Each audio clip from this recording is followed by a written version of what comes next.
रात्रभर पडणाऱ्या मुसळधार पावसाचा फटका आता वसई विरार शहर महानगरपालिकेला देखील बसलेला आहे। महानगरपालिकाच आता पाण्याखाली गेलेली आहे। आपण जर पाहिलं तर ही वसई विरार शहर महानगरपालिकेची मुख्य इमारत आहे आणि या इमारतीकडे जाणारा येणारा रस्ता हा पूर्णतः पाण्याखाली गेलेला आहे। महत्त्वाची बाब म्हणजे पूर्णतः शहर 70 ते 80% पाण्याखाली गेलेले आहे। सर्व रस्ते जलमय झालेले आहेत। यामुळे पूर्ण वाहतूक कोंडी देखील झालेली आहे आणि महत्त्वाची बाब म्हणजे ही वसई विरार शहर महानगरपालिका आहे आणि या महानगरपालिकेमध्ये हजारो नागरिक त्या कामानिमित्त येत असतात। मात्र संपूर्णतः पाणी भरल्यामुळे या ठिकाणी आता सर्व नागरिकांनी पाणी फिरवलेलं आहे। प्रत्येक जण हा जो आहे तो घरामध्ये आहे। महत्त्वाची बाब म्हणजे जो हा पालिकेच्या समोर मुख्य नाला जो आहे तो हा नाला पाणी काढण्यासाठी खाडीला मिळवण्यासाठी महत्त्वाची भूमिका बजावतो।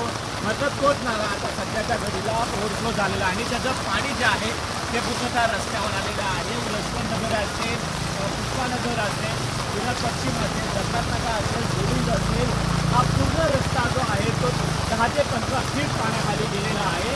त्यामुळे नालाच पूर्ण रस्त्यावरती बाहेर आल्यामुळे परिसराला आता समुद्राचं रूप धारण झालेलं आहे। आता हे पाणी कधी ओसरणार याकडे मात्र सर्वसामान्यांचे लक्ष लागलेलं आहे।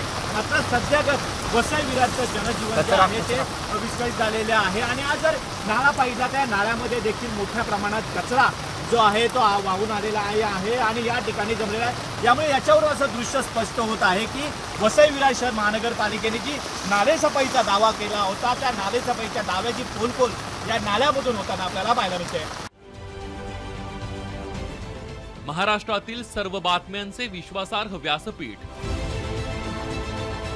सकाळच्या सर्व सोशल मीडिया प्लॅटफॉर्मला लाईक, फॉलो आणि सबस्क्राईब करा।